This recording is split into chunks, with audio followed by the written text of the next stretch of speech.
semakin banyak semakin banyak teman itu semakin banyak wawasan dan kita juga terbuka pilihan fungsi kita kemana gitu. Kita udah di posisi terbawah, kalau satu jalan itu adalah ke atas, karena kita nggak akan bisa ke bawah lagi, udah paling bawah nih, udah rock bottom, satu jalan adalah ke atas. Jadi apapun yang saya jalanin, sekecil apapun, itu adalah sebuah peningkatan dari titik nol.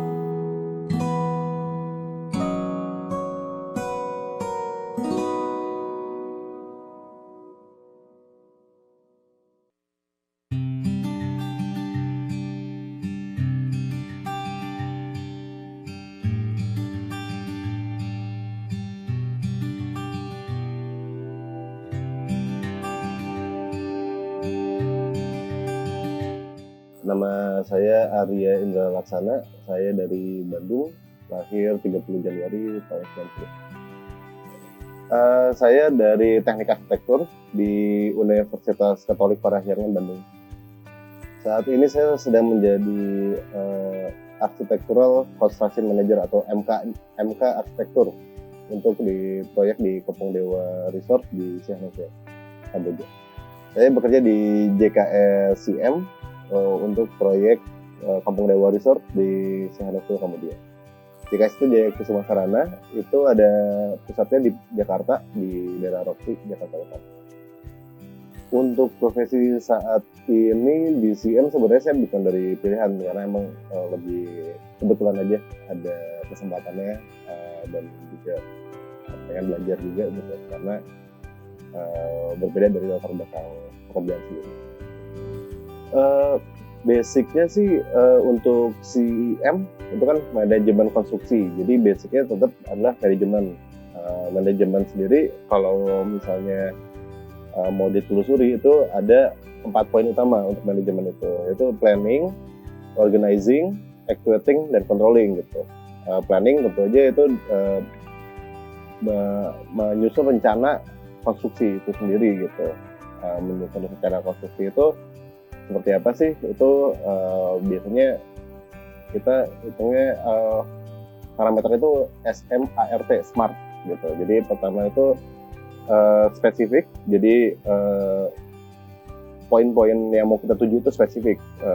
Terus measurable, yaitu terukur, jadi semua target kita itu dapat diukur, baik dari segi angka maupun dari segi fisiknya gitu. Terus achievable dan realistik, ya itu achievable dan realistik adalah berarti bisa dapat digapai gitu target tersebut dan dengan realistis gitu, baik dari segi biaya maupun waktunya. Dan terakhir ada time, itu adalah manajerial waktu. Itu untuk planning. Nah, berikutnya adalah organizing. Organizing itu yang kita atur ada 5M. Ini banyak singkatan, maaf ya. 5M itu pertama material, manpower, machine, method, money. Iya, 5 pas gitu. Ya, gitu. Jadi ya kita apa sih yang kita organisir? Materialnya, manpowernya, pekerjanya gitu, mesin berarti alat-alat yang digunakan, metode yang digunakan, dan tentunya uang dari klien kita ini sesuai dengan apa yang dikeluarkan gitu ya. Terakhir itu mengenai actuating. Actuating itu adalah pelaksanaan itu berarti untuk MK sendiri itu lebih ke pengawasan dan kontrol sebenarnya gitu. Dan selain itu kita juga ada laporan situ, dan kalau ada masalah di lapangan itu kita juga harus bisa mengakali sebelum masalah itu terjadi gitu. Atau kalau sudah kejadian kita juga harus menyediakan solusi baik untuk klien atau owner ya, dan kontraktor gitu. Itu ya berarti kita sih POAC itu ya, planning, organizing, actuating, controlling gitu. Nah, produk kita apa sih gitu ya, buat owner. Produk kita sebenarnya bukan bentuk bangunan fisik atau klien, tapi bentuknya lebih ke paperwork gitu. Yaitu bentuknya ada dokumentasi, foto atau video, ada schedule, ada laporan bulanan, laporan mingguan, laporan harian, ada teguran juga gitu, mungkin ada teguran untuk kontraktor segala macam, dan lain sebagainya. Sebenarnya yang paling sulit itu adalah mengatur si mau ngatur tuh di bagian organizing ya. Di organizing itu yang 5 C tadi, yang manpower, material segala macam, karena khusus untuk proyek ini permasalahannya itu resource-nya itu berbeda dengan di Indonesia. Misalnya material yang sudah dipilih di Indonesia belum tentu bisa didapatkan di Kamboja gitu. Beberapa brand atau beberapa spesifikasi kadang-kadang tidak tersedia di sini. Akhirnya kita mesti mencari material pengganti. Kedua juga manpower. Manpower itu kesulitannya ya karena ternyata metode keilmuan dan hard skill maupun soft skill pekerja Indonesia dengan pekerja di sini kita menggunakan kontraktor Cina dan kontraktor lokal, itu kita memiliki standar yang berbeda gitu. Terutama di bagian saya ini, di bagian arsitektur itu mungkin standar kerapihan, standar dan metodenya itu banyak sekali yang berbeda dengan kita. Nah, ini juga sebenarnya lebih apa ya? Saya sih melihatnya dari sisi positifnya adalah bahwa pekerja Indonesia jangan berkecil hati gitu kalau mau bekerja di luar negeri, bahwa nyatanya di luar negeri pun pekerja konstruksi dari luar negeri itu belum tentu sebagus pekerja konstruksi di Indonesia. Dan saya bisa menilai bahwa pekerja konstruksi di Indonesia itu beberapa juga lebih baik daripada pekerja Kamboja, bahkan Cina sekalipun. Terus permasalahan lain mungkin selain di mengorganisir itu adalah di pekerjaan lapangannya langsung ya. Tadi saya udah sempat bahas mengenai itu ya, keterampilan pekerjaannya itu. Nah, kalau di Indonesia mungkin kita jadi MK enak ya, karena hampir semua tukang yang dipilih dari kontraktor yang berpengalaman itu pasti sudah baik. Kita nggak perlu ngurusin hal-hal micromanagement ya, misalnya kebersihan, misalnya keamanan, atau kita seperti lot-lotan atau kepalaan plaster, hal-hal yang kita lupakan lah gitu ya, leveling, verticality, horizontality. Kita nggak pernah mikirin itu. Nah, sedangkan pekerja di sini ada kecenderungan untuk abai untuk hal-hal kecil seperti itu, dan itu yang jadinya kita harus mengingatkan terus-menerus, kita harus mengatur managingnya juga. Jadi itulah kesulitan kita di sini. Nah, takut mah sama Allah tetap ya, sama Allah. Cuma apa ya yang ditakuti? Nggak ada sih, nggak ada yang perlu dikhawatirkan. Maksudnya saya yakin sih pekerjaan apapun, walaupun terlihat mudah di mata orang, pasti punya resiko dan tanggung jawabnya masing-masing gitu, yang mungkin orang lain tidak tahu gitu. Jadi pasti ada masa-masa di mana kita ngerasa kita nggak maksimal gitu ya, kita nggak bisa memberikan yang maksimal untuk proyek ataupun perusahaan, tapi ada juga masa-masa di mana kita merasa sudah memberikan yang terbaik gitu. Jadi hasil apapun yang ada nanti dari lapangan, saya sih selalu memastikan bahwa itu hasilnya maksimal. Meskipun pasti tentunya ada kekurangan gitu. Cuman selama saya bisa mempertanggungjawabkan kekurangannya itu, saya bisa menjelaskan kenapa bisa terjadi kekurangan tersebut, menurut saya itu masih dalam tahap wajar. Walaupun tentu pasti pada prosesnya ada stresnya pasti ya. Tapi nggak ada sih ketakutan terbesar untuk ini, karena yang paling pertama adalah karena kita pekerja tim, bukan pekerja personal. Gimana dengan tim ini setiap masalah kita sharing, dan kalau bisa bahkan sebelum masalah itu muncul kita sudah tahu gitu, bakal memprediksi lah kayak gitu. Jadi kita sudah siap gitu, baik secara mental maupun reaksi yang kita ini. Jadi walaupun di lapangan tentu sangat dinamis ya, tiap hari selalu aja ada masalah baru, ada baik dari kebijakan pemerintah misalnya, atau misalnya ada permasalahan pribadi dari masing-masing, itu selalu ada. Cuman karena kita tim, jadi kita bisa saling menguatkan juga, bisa saling menggantikan, ya nggak ada masalah. Jadi nggak ada yang perlu terlalu khawatirkan lah untuk masalah dari pekerjaan. Saya sebenarnya tidak ada rencana untuk masuk ke dunia konstruksi. Mungkin pertama kali saya kerja itu saya semester 5 kuliah. Itu saya ngajar software sebenarnya. Saya di AutoCAD dan SketchUp waktu itu. Pernah sedikit waktu itu ArchiCAD, cuman ya lama. Itu kita ngajarin junior-junior yang baru masuk ke dunia perkuliahan di arsitektur. Kita ajarin software, jadi saya jadi guru les lah kasarnya ya, lebih gampangnya. Jadi guru les panggilan gitu. Dari situ mungkin ya ada beberapa proyek-proyek kecil yang saya tanganin, lebih ke renovasi kecil-kecilan itu yang mungkin dari teman, dari kerabat gitu. Itu udah mulai, cuman saya masih sebatas desain dan paling banter pengawasan lah gitu. Mulai masuk dunia konstruksi itu saya mungkin 2014 kali ya. 2014 kita udah bisa ngedesain, udah bisa ngawas, udah bisa milih material, udah tahu harga, pasti pengen main kontraktor gitu kan. Dari kecil-kecil dulu. Tapi saya basic dari interior dulu sih. Jadi bikin barbershop, bikin mebel gitu ya, coffee shop segala macam.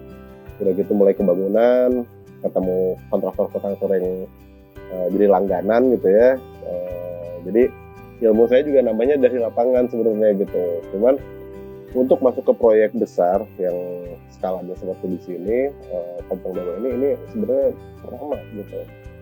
Jadi dulu saya paling besar mungkin proyek 4.000 meter persegi gitu. Tapi bangunannya sendiri kalau di Bandung itu nggak bisa full. Kalau 4.000 pasti 20% atau maksimum 50%-nya lah, 50% dari luas lahan gitu. Jadi bangunannya juga nggak terlalu besar, paling 2 lantai, terus relatif sederhana gitu ya. Ya begitu kompleks karena fungsi restoran juga gitu.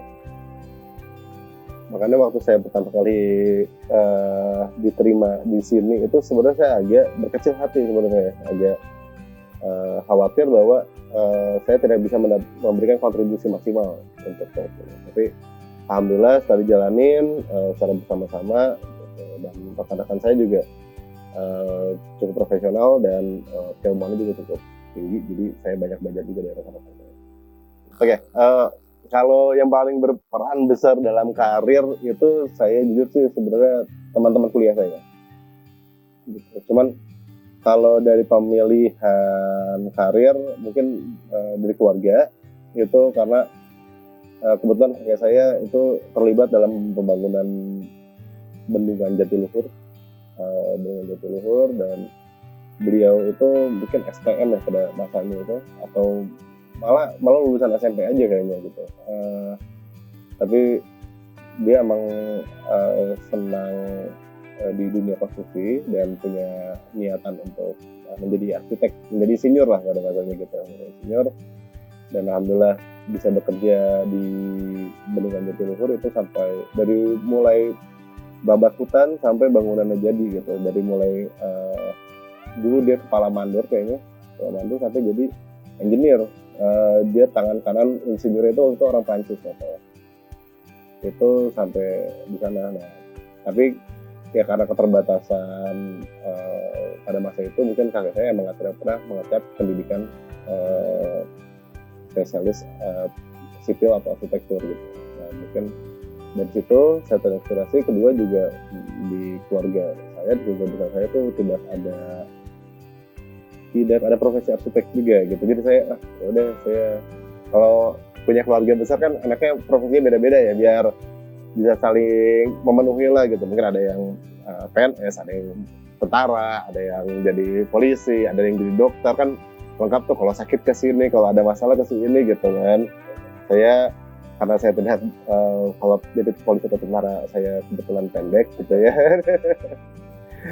Jadi pendek gitu, saya kedokteran mahal, jadi yang mudah arsitek lah gitu. Karena semuanya juga pasti butuh rumah ya suatu saat gitu. Jadi mudah-mudahan manfaat untuk keluarga, tapi lebih ke arah sana ya jadi pengaruhnya. Tapi kalau untuk pemilihan karir, cara saya berkarir, cara saya berpikir, secara profesionalitas itu lebih ke rekan-rekan saya. Karena teman-teman kampus saya gitu, karena teman-teman kampus saya ini kebetulan unik-unik, pola pikirnya juga uh, banyak yang saya kagumi lah dari teman-teman saya ini, bahwa profesi arsitek itu tidak semerta-merta menggambar bangunan saja, bahwa range-nya sangat luas di sana itu ya, mulai kita dari menggambar bangunan biasa, kita juga bisa bikin ngedesain bangunan untuk game, kita juga bisa produksi mebel untuk dijual gitu ya. Jadi bukan hanya kita menunggu klien minta dibikinin apa ya, kita bisa bikin aja langsung yang bagus, kita jual langsung bisa. Kita juga bisa jual keilmuan kita bisa buka les-lesan untuk ini gitu ya, software gitu, bimbel gitu, macam-macam gitu. Kita bawa profesi ini tuh nggak profesi yang monolit gitu, nggak satu pikiran. Ada yang landscape mungkin lebih ke tanaman ya, lebih ke tata taman dan ruang-ruang terbuka gitu, ada yang lebih suka bangunan tinggi, ada yang lighting, kita pencahayaan fokusnya gitu. So profesi saya ini luas, sayangnya mungkin tidak seperti kedokteran yang ada spesialisnya masing-masing ya ilmunya, tapi kita emang harus mencari masing-masing. Jadi semakin banyak teman itu semakin banyak wawasan, dan kita juga terbuka pilihan fungsi kita kemana gitu. Ya, yang buat kalau temen yang paling menurut saya di luar ini ya, di luar pikiran saya bahwa arsitek bisa gitu juga sih sebenarnya, yang game itu sih gitu. Tapi harusnya pikir-pikir ya juga ya, karena kalau kita lihat game-game kayak sekarang gitu ya, kayak GTA gitu, atau game-game yang open world gitu, itu kan bangunan-bangunannya realistis semua ya. Benar juga, itu pasti ada arsiteknya, itu nggak mungkin kan dia nyomot dari internet ya, pasti ada arsiteknya. Iya gitu, itu menarik juga sih gitu. Cuman peluang itu juga saya belum dapatkan sih. Menariknya juga untuk diulik. Profesi lain ya itu sih sebenarnya yang paling unik ya gitu. Titik terendah itu saya ingat mungkin umur 26 mau ke 27 ya, kalau paling rendah itu saya ingat, karena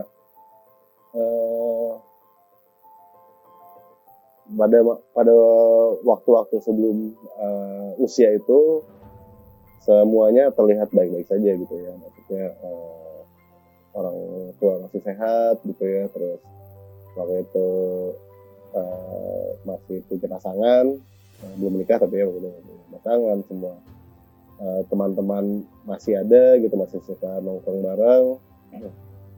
Tapi begitu 26 itu mulai kerasa, mungkin teman-teman udah banyak yang mulai karir serius, jadi udah nggak banyak kumpul-kumpul lagi. Mungkin waktu dengan pasangan juga sempat pisah gitu, karena satu dan lain hal ya gitu ya. Saya pisah juga, dan waktu itu kebetulan bapak saya meninggal gitu. Jadi dari seluruh ketidaksiapan itu yang saya pikir ya saya benar-benar menyiapkan diri untuk itu sih gitu. Jadi dari sana saya berubah jadi 180 derajat, itu udah dipaksa dewasa lah gitu ya.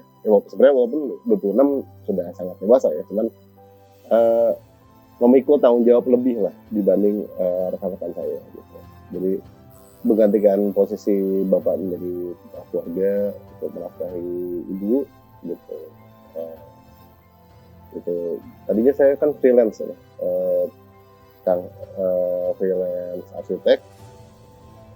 Sejak kejadian itu saya mulai mencari kerja yang pasti lah, kerja kantoran lah ya gitu. Memang mungkin kalau waktu itu bapak saya meninggal, kalau masih ada sampai sekarang, mungkin saya masih freelance aja gitu, karena orang kira freelance itu zona tidak nyaman, tapi buat saya waktu itu zona nyaman saya, karena saya bisa memilih klien saya bisa memilih proyek saya yang mau saya tangani seperti apa, dan waktu saya bebas gitu ya, mau ngerjain kapan aja di mana aja. Tapi ya sejak itu saya masih punya saya punya pengeluaran tetap jadinya. Yang tadi saya tidak punya pengeluaran tetap, saya jadi punya pengeluaran tetap, yaitu menafkahi orang ibu saya gitu kan, kebutuhan rumah segala macam. Maka saya memutuskan, oh ya saya mesti punya penghasilan tetap ya. Dan pertama kali saya kerjakan itu yaitu sangat tidak nyaman buat saya gitu. Karena biasa bebas, biasa tidak diatur, sekarang jadi diatur dan dibatasi. Itu cukup down, cukup lama sebenarnya. Downnya mungkin 1 tahun lah, 1 tahun gitu. Tapi ya sisi positifnya mungkin ya lebih rajin ibadah juga sih ya, lebih rajin ibadah juga. Terus ini mas, kalau saya merasa kalau kita udah di posisi terbawah, kalau satu jalan itu adalah ke atas. Jadi karena kita nggak akan bisa ke bawah lagi, udah paling bawah nih, udah rock bottom, satu jalan adalah ke atas. Jadi apapun yang saya jalanin, sekecil apapun, itu adalah sebuah peningkatan dari titik nol. Jadi nggak nyesel. Nyeselnya bukan lebih ke arah kenapa saya nggak gini, kenapa saya nggak kayak gitu. Cuman ya lebih menyesalkan sebelumnya gitu, kenapa saya tidak punya ekonomi. Cuman ya siapa yang tahu ya gini ya. Tapi gitu sih sebenarnya. Kenapa mau kerja di proyek? Sebenarnya nggak ada alasan khusus. Jadi kalau saya boleh memilih antara konsultan dan kontraktor dan mungkin di sini masih pengawasan gitu ya, manajemen, saya mungkin lebih memilih konsultan di desain gitu, karena sebenarnya saya lebih di sana di desain, lebih kuat di sana gitu. Justru sebenarnya saya enggak di konstruksi gitu, cuman beberapa titik mungkin saya merasa ilmu saya di konstruksi ini emang relatif kurang ya, maksudnya gitu, tekniknya gitu, karena emang terlalu lama di desain, terlalu banyak di teori, terlalu banyak di hal-hal yang sifatnya referensi gitu, bukan hal-hal yang fisik. Jadi menurut saya agak jauh, dan dengan banyaknya material baru, metode-metode baru ini, saya merasa sangat tertinggal bahwa desain pun bisa berkembang melalui teknik lapangan gitu. Atau satu sisi juga bisa jadi pertimbangan desain ini adalah mempertimbangkan teknik lapangan juga. Misalnya kita bikin bentuk yang cukup mudah untuk dilaksanakan. Kita mempertimbangkan juga siapa yang mengerjakan proyek ini, budget klien, lokasi proyek, ketersediaan material, ramah lingkungan atau tidak ya, kayak gitu. Kita harus di lapangan. Tapi di lapangan juga kalau kita cuma lihat-lihat doang sih nggak dapat ilmu apa-apa deh ya, Kang ya. Jadi kita harus terjun langsung, harus belajar langsung, lihat langsung gitu buat dapetin ilmu yang konsisten gitu. Ya walaupun saya nggak nembok langsung juga ya, cuman tetap gitu kita tahu prosesnya gitu ya, dari awal, dari 0 sampai 100% itu seperti apa sih. Harapan saya sih sebenarnya ilmu yang saya dapat dari dunia konstruksi ini bisa saya bawa ke desain. Jadi nanti desain itu saya tidak membuat desain yang menyulitkan kontraktor gitu ya, itu yang tidak menyulitkan kontraktor dan menyenangkan klien juga gitu, karena itulah sebaik-baiknya desain ya sebenarnya gitu. Oke, saya bahas di kantor dulu ya, karena hampir mungkin 70-80% kerja saya itu di kantor sebenarnya, bukan di lapangan ya. Tapi kantor saya ada di lapangan gitu. Betulan gitu. Yang saya awasi pertama itu pasti adalah pengawasan gambar kerja. Dari konsultan, dari gambar tender, saya cek. Untuk apa sih itu? Untuk saya merekonstruksi prosesnya si proyek ini. Oh ini harus mulai dari sini nih, bagian ini dulu nih. Kayaknya bagusan ini dulu, atau jadi saya udah memperkirakan kesulitan di mana. Oh ini kayak kontraktor bakal rumit di sini. Oh ini nggak ada detailnya, ini perlu detail tambahan segala macam. Itu saya bisa mencoba menerka lah nanti kedepannya hal-hal apa saja yang akan terjadi. Itu akan saya tuangkan dalam bentuk jadwal dan regulasi kerjaan ya, jadi metode dan material. Nah, kedua itu adalah mengecek juga gambar dari kontraktor, karena gambar dari tender ini akan didetailkan kembali oleh kontraktor untuk kita cek lagi. Jadi sekaligus kita juga mengecek material, mengecek metodenya. Jadi ketika ketiganya sudah klop gitu, kita masukkan itu ke dalam organizing kita gitu ya, yang 5C tadi. Ketika semuanya kasarnya sudah ready gitu, maka itu kan siap berdasarkan lapangan. Nah, sebenarnya kalau MK sendiri sih datang itu pertama ya saat marking, mock up, udah gitu nanti tengah-tengah kita ada inspection, akhirnya handover. Sebenarnya kita nggak terlalu banyak ngawas lapangan tiap hari kita tongkrongin gitu ya, karena itu kan harusnya lebih ke QC gitu. Ya hanya saja buat di sini hal itu nggak bisa kayak gitu. Jadi beberapa hal nggak bisa kita lepas, terutama masalah finishing itu kita mesti lebih rajin dibanding QC-nya malah gitu. Jadi karena banyak hal-hal yang saya akui saya lolos di pada awal-awal, karena ya mungkin kalau di Indonesia saya nggak perlu cerewet gitu ya sama tukang pakai benang gitu ya, atau habis kerja diberesin lagi gitu ya, kita nggak perlu khawatir hal kayak gitu. Di sini nggak bisa, kita harus kadang-kadang mereka pasang benang hanya untuk menyenangkan kita saja, tapi benangnya sendiri nggak dipakai buat acuan mereka gitu ya. Yang penting si M datang ada benangnya gitu, padahal benangnya mah nggak dipakai gitu ya. Kadang-kadang itu kita mesti ukur, jadi benangnya aja kita ukur.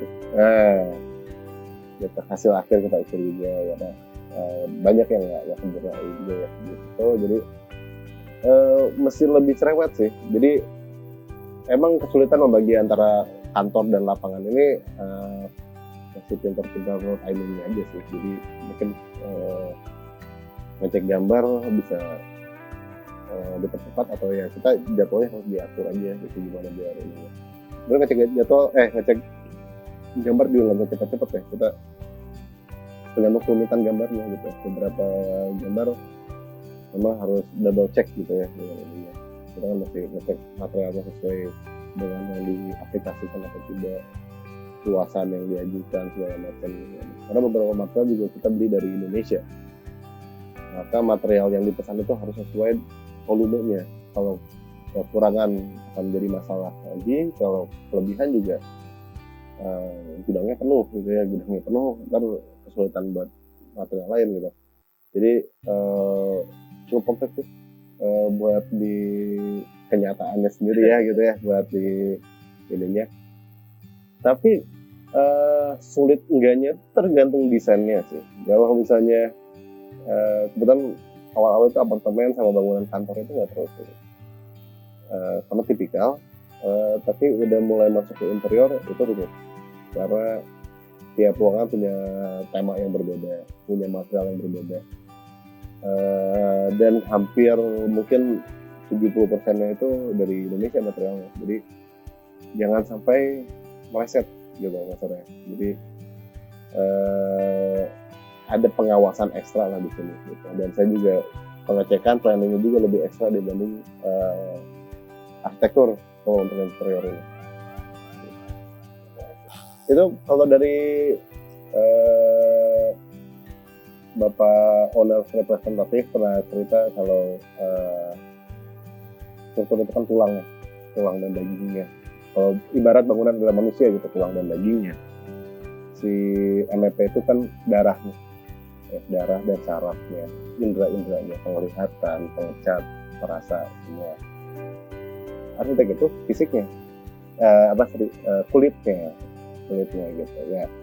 Bangunan bisa aja bertulang, berdaging, bersaraf, tapi kalau nggak ada kulitnya kan jelek ya gitu ya, gitu. Bisa juga ya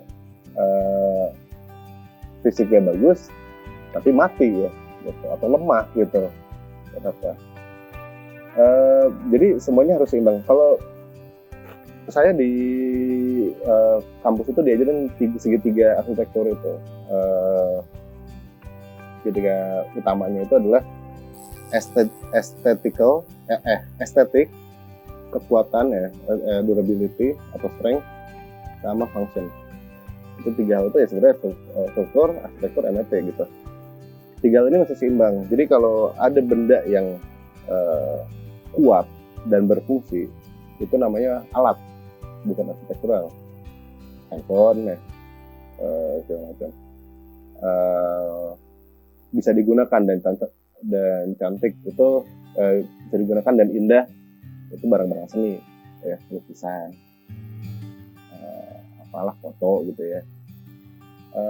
Kalau kuat dan indah aja itu patung, sculpture, bukan architecture istilahnya gitu ya. Jadi gimana ini menjadi sebuah produk arsitektur? Ya tiga-tiganya harus seimbang, harus ada tiga-tiganya. Ketiga elemen ini nggak boleh ditiadakan. Jadi ketika mendesain tuh kita harus memikirkan MFP dan struktur yang nggak bisa enggak gitu, karena kita nggak jualan gambar, kita jualan bangunan gitu. Jadi ketiganya masih berjalan beriringan. Namun kenyataan di lapangan bahwa ketika Kang Ade ngelihat bangunan, Kang Ade kan nggak ngelihat lampunya beli di mana, atau nggak ngelihat siapa yang masang lampunya gitu ya, nggak ngelihat oh saklarnya bagus gitu, nggak gitu kan, nggak ngelihat kokohnya gitu, nggak ngelihat apa ya, fondasinya mantap gitu kan, nggak pernah gitu ya. Pasti lihat finishingnya ya, ya jelek gini finishingnya gitu ya, walaupun padahal sempurna gitu si kolom-kolomannya gitu ya, tegak lurus, toleransi 0 mungkin ya, mungkin listriknya itu sangat-sangat efisien gitu, perkabelannya rapi, pemipaannya rapi, tapi catnya nggak rapi, ya jelek aja bangunannya gitu ya. Ya itu nggak adil ya mas sebenarnya gitu. Bebannya sebenarnya harusnya sama rata, tapi beban paling besar tetap di arsitek gitu, harus di arsitektur, karena orang malah fisik dulu ya, semua juga gitu. Karena ya bagaimanapun juga itu yang dijual gitu, itu yang dijual. Jadi apalagi kalau bangunan komersial ya, kan pasti fisik itu bisa lebih dari 50% nilainya untuk klien, karena itu yang bisa dia jual untuk konsumen atau tamunya kalau hotel misalnya. Padahal untuk operasional itu pasti MFP-nya gitu, dimana listriknya irit ya, pencahayaan yang nggak terlalu terang, nggak terlalu gelap, jarang servis, nggak perlu diservis juga jalannya gitu, awet berapa tahun, AC-nya, liftnya segala macam. Dan tentu kalau struktur kekokohannya ya gitu.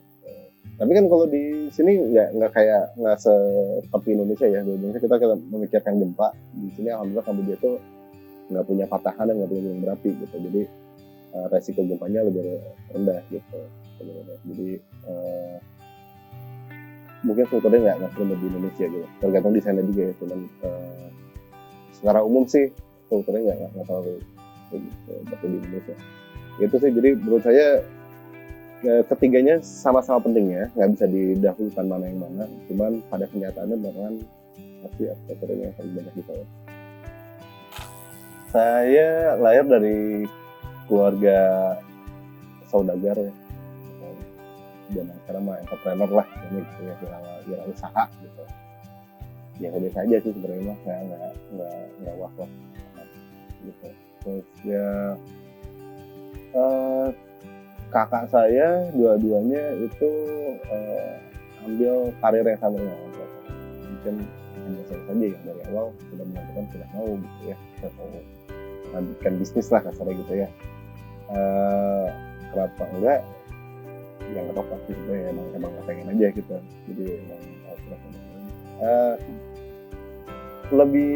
saya lebih percaya menjual keahlian saya dibanding menjual produk gitu. Karena ini, kalau mungkin beberapa orang punya bakat untuk menjual produk ini ya, produk jadi. Kalau saya sudah punya kemampuan itu, karena mungkin beberapa orang ini barang beli dari Cina atau dari produsen mana gitu ya, terus dia bisa tuh bilang ini barang bagus segala macam gitu, padahal dia nggak tahu prosesnya pembuatan barang itu seperti apa, tapi dia bisa menjual ke orang-orang bahwa ini barang bagus segala macam. Nah saya nggak bisa, saya harus tahu dulu proses produk itu seperti apa gitu. Nah ini yang saya nggak bisa yang saya nggak bisa lakuin itu adalah mengajak orang untuk membeli barang yang saya sendiri tidak tahu apa barang ini bagus atau tidak, layak atau tidak dihargai seperti itu saya nggak bisa gitu. Sedangkan harusnya seorang penjual, seorang saudagar, seorang salesman itu bisa memoles barang yang kasarnya buruk pun menjadi barang yang ya, nah itu saya nggak bisa karena saya lebih menghargai proses gitu. Oh barang ini menggunakan pengrajin lokal, materialnya ramah lingkungan, bisa bertahan berapa lama.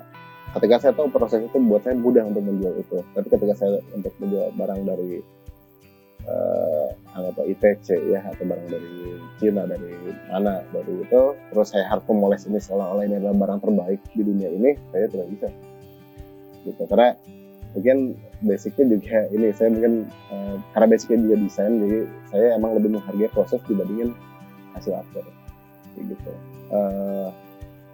Jadi saya berbeda dari keluarga saya untuk urusan karir. Saya 3 bersaudara, mungkin saya yang paling kecil. Terus saya menikah itu baru 1 tahun, jadi di usia 30, agak terlambat. Kebetulan saya ketemu istri saya itu di dunia kerja sih. Jadi waktu saya freelance itu saya kerjanya kan nggak punya kantor ya. Jadi kadang-kadang di kedai kopi, kadang-kadang saya di coworking, itu kantor bersama lah ya gitu, kantor bersama. Nah saya ketemu kantor bersama itu gitu. Jadi kebetulan kantor bersama itu milik teman saya, jadi di situ macam-macam sih profesinya, ada fotografer, ada desainer grafis, ada saya arsitek. Kebetulan istri saya itu desainer interior gitu. Jadi tapi sebenarnya kita nggak jarang sih, belum pernah proyek bareng sih. Setelah pacaran baru proyek bareng, tapi pas di sana sih kita nggak pernah proyek bareng. Malah kita proyeknya itu jadi model gitu. Jadi saya sama dia jadi model foto untuk teman saya fotografer gitu. Jadi dekatnya dari situ sebenarnya. Iya itu sih sebenarnya kalau dari tugas itu tidak begitu menarik. Biasa-biasa saja gitu. Misalnya di Bandung karena ya dia juga profesinya bukan profesi pendidikannya juga sih sekarang. Jadi dia nggak murni interior design gitu. Dia masih punya interior design, tapi untuk yang rutinnya dia sebenarnya di wedding organizer. Kerjanya weekend aja gitu. Cuman ya sekarang kan sedang ada petaka pandemi gini ya. Jadi yang nikah juga nggak bisa gede-gede sekarang. Kalau PPKM sekarang benar-benar mau sih. Belum ada job lagi. Hal yang berkesan setelah menikah ya, saya menikah baru setahun. Saya nikah tuh 29 Februari. Nah, iya sama resepsi mungkin awal Maret lah, kita bilang awal Maret. Pertengahan Maret itu kita udah pandemi. Saya sempat honeymoon lah, ya, bulan madu ke Singapura. Jadi gitu saya balik lagi ke Kamboja. Nah itu tahun depannya baru ketemu lagi. Jadi sebenarnya nggak banyak yang bisa di-share ya. Dari pengalaman berdua sih nggak banyak sih. Jadi saya lebih banyak gak enaknya ya, karena baru nikah tapi nafkah batinnya belum bisa memenuhi gitu ya. Ya lahir aja, lahir lebih penting kan sekarang. Karena saya juga berpikir ya ini yang terbaik ya, saat ini adalah yang bisa saya lakukan yang terbaik. Karena kalaupun saya melepaskan pekerjaan ini untuk tinggal bersama istri saya dengan kondisi kayak gini, juga buat saya belum bijak saat ini. Jadi ini yang terbaik yang bisa saya lakukan sekarang. Cuman ya mungkin setelah masa ini berakhir, kita kan saya masih panjang lah masa nikah ya, insya Allah ya masih panjang sampai meninggal gitu ya, kalau bisa masih banyak yang bisa dibikin berkesan lah. Tapi kalau buat setahun ke belakang sih sayangnya emang belum banyak yang bisa menginspirasi ya, gitu. Apa adanya saja gitu, lebih banyak masalahnya sih sebenarnya gitu. Ya kalau kebagian kecil lah, kita mungkin udah bisa di rumah, alhamdulillah. Tapi satu sisi juga jual kendaraan gitu. Jadi kan ya imbang lah hidupnya ya gitu. Nggak bisa semua dimiliki ya, gitu, ada juga yang lepas. Eh, Macam-macam sih. Cuman ya itu sih yang paling berharga hilang dari pandemi ini adalah waktu. Ya, itu dan nggak akan bisa diganti lagi. Gitu. Jadi dari mungkin ada kerabat yang berbahagia sampai ke kerabat yang berduka, kita tuh nggak sempat hadir gitu di dari keluarga ini gitu. Karena keterbatasan mobilitas saat ini gitu. Ada kerabat yang meninggal, kita nggak bisa melayat, ada kerabat yang menikah, kita nggak bisa nambah juga gitu, bertanya juga bisa gitu.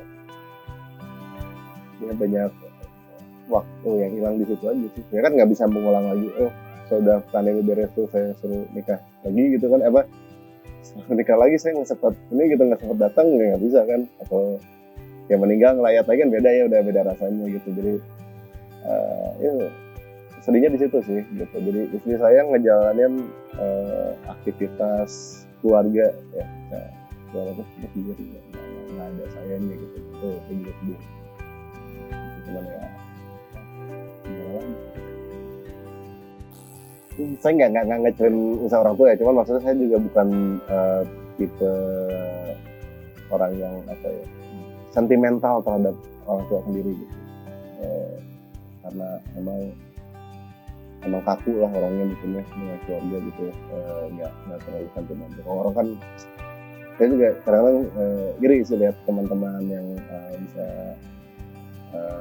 berbicara lepas dengan orang tua gitu ya, ada yang bisa nangis pelukan gitu ya sama orang tuanya gitu. Kalau saya mah memang ini gitu, tidak pernah menunjukkan emosi saya gitu, jadi biasa-biasa saja gitu. Cuman saya nggak melakukan peran orang tua, tapi orang besar sekali ya buat saya gitu. Enggak ya, saya tidak lahir di dunia ini gitu. Ya itu sih, jadi lebih banyak ini. Cuman ya sayang mah sayang ya, cuman ya emang tidak banyak. Jadi orang tua saya banyak kebebasin saya sih ya, jadi saya juga tidak berpengaruh banyak karena ke karir dan pilihan hidup lah gitu sebenarnya gitu. Jadi nggak terlalu ini, cuman ya sayang mah sayang pasti gitu. Udah yang nguliahin juga siapa kan gitu ya, maksudnya gitu. Cuman tidak signifikan lah ke karir mah gitu.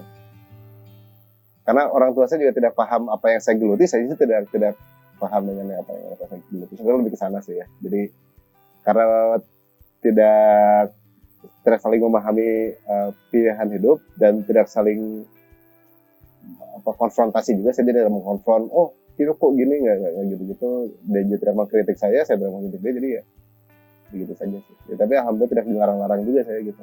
Betul seperti itu. Enggak sih ya, kan suka bingung gitu, yang suka ada yang tiap lebaran bisa nangis gitu ya, dosanya banyak banget gitu kayaknya gitu ya. Saya mah kayak nggak pernah, ya pasti ada ya, pasti nggak apa ya, bukan kan orang juga nggak selamanya penurut ya gitu.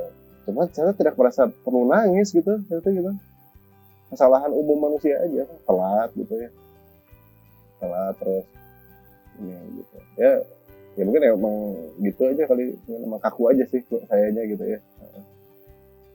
Nah ini cobaan umat manusia ini bukan saya aja sih sebenarnya. Gini sih Kang Ade, saya merasa tidak bisa berkomentar banyak sebenarnya untuk COVID ini. Karena satu sisi saya berada di pihak orang-orang yang gitu, jadi saya nggak bisa kemarin apa ya, kebijakan pemerintah atau kedisiplinan masyarakat itu saya nggak bisa komentarin, karena saya berada di posisi yang berbeda dengan masing-masing orang gitu ya. Dan alhamdulillah saya berada di posisi yang tidak banyak terdampak oleh pandemi ini, karena saya di luar negeri, kerjaan dan pendapatan masih relatif stabil gitu. Dan kembali dengan rekan dengan orang-orang masyarakat di Indonesia saat ini gitu. Sangat-sangat kesulitan, eh, kehidupan mereka terancam baik dari segi penghasilan maupun dari segi kesehatannya benar terancam. Gitu. Eh, Emang kesannya semua orang mengalami ya, baik kaya maupun miskin, tapi katanya yang miskin miskin gitu. Eh, saya ini ngeliat sejak pandemi ini tuh sebenarnya apa ya, semua keburukan orang tuh kelihatan gitu. Kalau buat saya ya gitu, eh, orang yang cuek, yang abai gitu ya, menebar ketakutan, ada yang menebar hoax juga gitu. Kita orang yang tadinya kita kira orangnya yang tadinya kira pandai gitu, tapi ternyata anti terhadap keilmuan gitu ya, tidak percaya ini, tidak percaya itu, menyebarkan berita-berita bohong. Kok gini ya ternyata gitu. Padahal kita tadinya lihat dia adalah orang yang profesional, ada yang bisa mengkritik pedagang kaki lima tidak disiplin karena dia bisa bekerja di rumah dengan gaji tetap gitu ya. Juga oh tidak ada empatinya ya orang tuh gitu. Malah kita kagum tadinya sama dia, ternyata nggak punya empati dia gitu. Tapi ya kita mungkin saatnya evaluasi ya kalau sekarang mah gitu ya. Saya nggak mau sok bijak juga ya, karena saya juga itu tadi saya merasa tidak adil kalau saya mengkomentar orang. Cuman ini ya saatnya evaluasi diri. Kalau dari segi positifnya ya mungkin kita bisa mengeksplor diri kita pribadi. Jadi alhamdulillah sih saya waktu itu sempat pulang ke Indonesia sebelum pandemi, sebelum gelombang kedua lah ya, sebelum gelombang kedua sempat pulang. Emang nggak banyak aktivitas yang bisa dilakukan ya di Indonesia juga ya, banyak yang tutup segala macam. Tapi saya menyibukkan diri ya selain dengan aktivitas dengan keluarga ya tentunya nyoba-nyoba hal-hal baru ya, seperti masak misalnya gitu. Saya dulu nggak pernah masak, jadi saya 2 kali masak sehari waktu itu. Gitu, nyoba-nyoba resep baru, nyoba-nyoba belanja segala macam, nyobain main gitar ukulele gitu ya, nyobain macam-macam gitu. Jadi kita coba aktivitas yang nggak pernah kepikiran sebelumnya gitu. Saya ya kebetulan ya dari masak jadi pengen, karena di tanggapannya enak gitu, jadi kan bukan restoran apa ya, tapi nggak jadi gitu ya, cuman pikiran aja gitu. Main gitar mah nggak bisa, cuma katanya beresnya juga kayaknya. Emang gitu kan, saya pikir tadinya bisa menemukan bakat tersembunyi gitu ya, cuman enggak gitu. Cuman saya yakin sih dari teman-teman gitu mungkin yang tadinya terjebak di dunia kantor yang masih bekerja 8 jam sehari, sekarang mungkin bisa cobain, mungkin dulu SMA pernah main band ya, sekarang coba main band lagi sendiri gitu kan. Buat ngulik musik sekarang juga gampang ya, bisa lewat YouTube cara-caranya, pakai software bikin musik lagi. Yang udah biasa jago masak coba dijual masakannya gitu. Jangan takut buat ekspor, justru iya sekarang emang lagi buruk, cuman kalau lagi kondisi terpuruk, cuman maksudnya ya kita usaha terpuruk, kita diam juga terpuruk, ya mending usaha gitu, gitu. Saya coba-cobain gitu, karena yang punya KFC aja kan kolonel ya, tapi juga jualan ayam gitu. Dia menemukan bakatnya kapan? Udah tua kan, makanya logonya pas udah tua ya. Jadi jangan, coba kalau dia nggak ini gitu ya, nggak pensiun gitu, terus dia nggak nyobain masak, mungkin nggak ada yang tahu dia bisa bikin ayam goreng enak gitu ya. Gitu. Jadi jangan jangan berhenti mencoba lah gitu. Coba masak, coba bermusisi, coba berkarya lain, melukis ya. SBY aja presiden sekarang ngelukis kan katanya gitu. Jadi coba aja explore hal-hal baru gitu. Buat teman-teman yang dapat waktu luang lebih gitu untuk mengeksplor. Tapi buat mereka yang masih harus hidup hari ke hari gitu ya, kayak ojol gitu ya, kaki lima gitu kan, yang kalau mereka nggak kerja hari itu ya mungkin mereka nggak makan hari itu.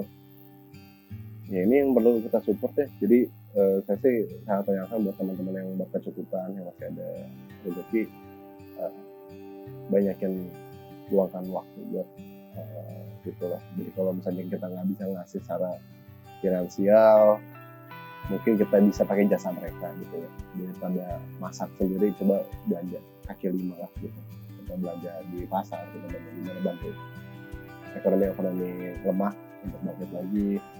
Walaupun kita punya motor, usahain pakai Gojek atau Grab gitu ya, jadi biar mereka ada penghasilan terus gitu sebenarnya. Kalau misalnya kita nggak bisa ngasih secara nominal karena kita masa sayang gitu ya, sengaja pakailah jasa mereka gitu, belilah produk mereka gitu, sengaja itu yang bisa bikin mereka hidup. Dan ya coba donasi kalau bisa, makanan, kalau bisa tenaga, uang ya.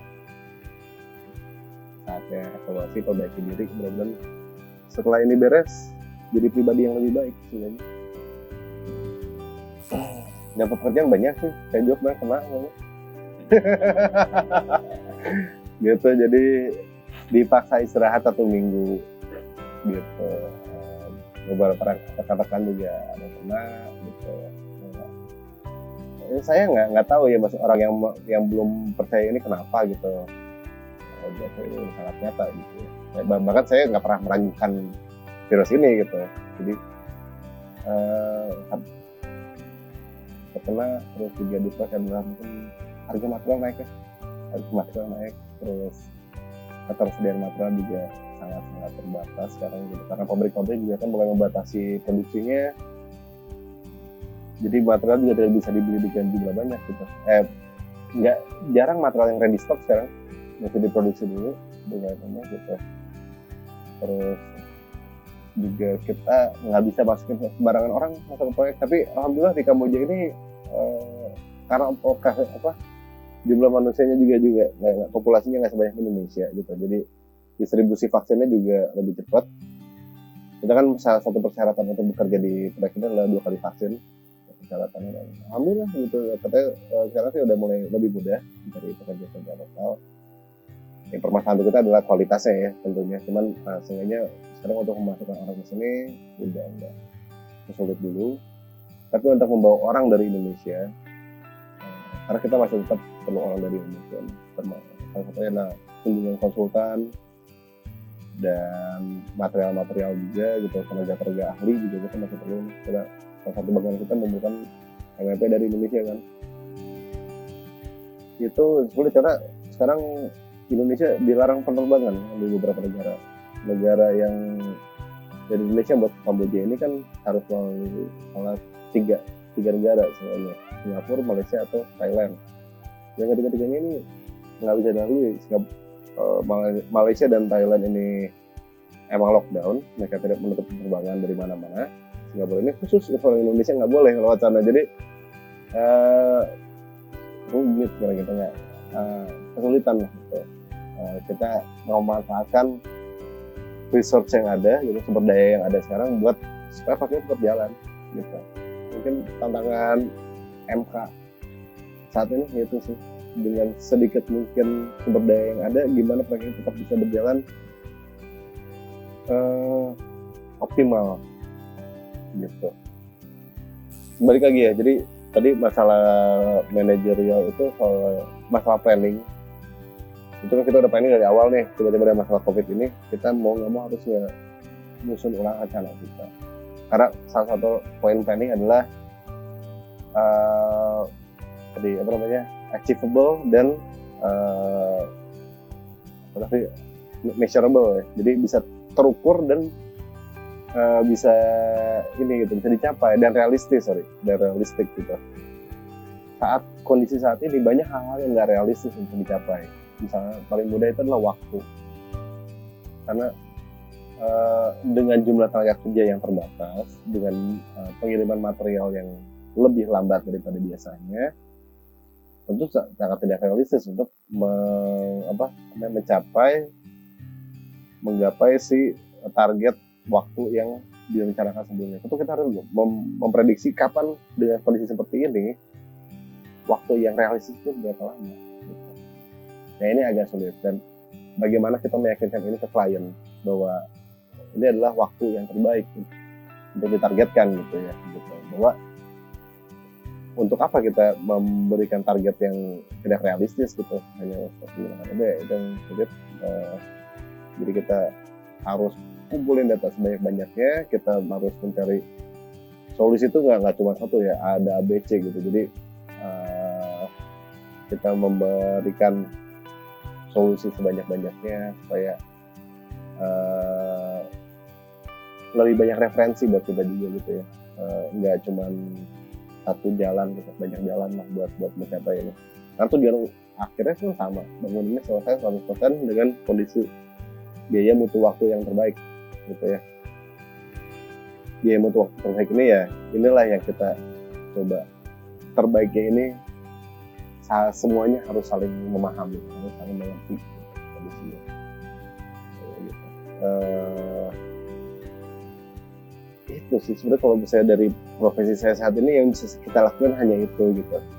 Mungkin kalau dari kontraktor lebih banyak lagi yang bisa mereka lebih banyak lagi yang bisa mereka ulik ya, karena mereka kan lebih spesifik gitu, lebih spesifik pekerjaannya gitu. Oh ini material pindah supplier, ganti subkon segala macam, mungkin lebih dinamis gitu. Kalau kita kan sebagai pihak pengawas, hanya itu kita hanya bisa membantu memprediksikan, kita hanya bisa memproyeksikan kira-kira ini akan terlambat berapa lama, solusinya apa. Buat rekan-rekan konstruksi, ini mungkin sudah sangat umum tapi tetap semangat gitu dan tetap jaga kesehatan, karena itu salah satunya modal kita buat lanjutin pekerjaan ini. Insya Allah peluang mah pasti bakal ada lagi, jangan turut semangatnya gitu. Proyek pasti akan ada lagi, proyek pasti bakal jalan lagi gitu. Tetap jaga kesehatan dan keluarga juga gitu, menjaga kesehatannya, dan vaksin jangan sampai nggak vaksin gitu. Kalau mau cepat-cepat balik normal, vaksin kayak di Kamboja ini gitu, udah 70%, Indonesia baru 20%. Rajin harus tetangganya, teman-temannya semuanya diajak vaksin, karena ya ini mah masalah bersama, nggak bisa masing-masing gitu ya. Keluarga saya mah vaksin, orang lain nggak bisa, harus semuanya gitu. Atau jangan lihat orang-orang udah pada vaksin, ngapain saya vaksin, jangan kayak gitu. Pokoknya cuma harus kompak, harus protokol dilaksanakan, vaksin juga iya, biar cepat pulih gitu. Karena kalau proyek mah nggak bisa work from home gitu, mesti ke lapangan. Jadi satu-satunya biar harga material turun, harga upah turun, ya harus kembali normal. Cara kembali normal gimana? Vaksin, nggak ada cara lain gitu. Bahwa mau percaya nggak percaya sama COVID, vaksin mah vaksin aja gitu. Gitu kalau kata saya mah. Jadi biar gampang lah semuanya gitu. Jadi semua kembali normal, insya Allah pasti peluangnya cepat gitu. Terakhir juga optimis gitu ya, optimis semua akan kembali baik.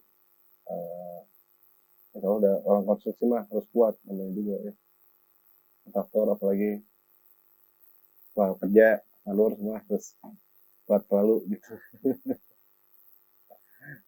Pesan untuk keluarga ya sama sih, tetap jaga kesehatan, karena ketakutan saya emang buat keluarga saat ini adalah kalau terjadi apa-apa dengan kesehatan keluarga, saya nggak bisa hadir gitu. Kalau sampai ya amit-amit ada kejadian apa-apa, saya nggak bisa pulang ke Indonesia saat ini gitu. Jadi tolong jaga kesehatannya, jaga dengan benar. Alhamdulillah udah vaksin semua sih, jadi semoga lebih tenang. Mudah-mudahan bisa segera berkumpul kembali. Mudah-mudahan secepatnya lah pulang dan berkumpul kembali seperti biasa. Ya, mudah-mudahan profesi saya saat ini bisa membuat saya menjadi pribadi yang lebih baik dan di masa pandemi ini juga membuat saya jadi lebih baik. Karena manusia itu kan menjadi bodoh kalau sudah berhenti belajar ya. Jadi setiap hari adalah belajar. Hal sepele apapun, jika itu bentuk teknologi, berarti saya lebih baik dari kemarin. Jadi apapun yang saya kerjakan di sini, insya Allah ada manfaatnya untuk dibawa ke rumah dari segi keilmuannya. Insya Allah juga buat ngebangun di Indonesia juga. Jadi saya tetap positif, tetap optimis ya. Insya Allah depannya lebih baik dan benar-benar bisa kembali ke Indonesia, bisa ngebangun di negara. Dan ya.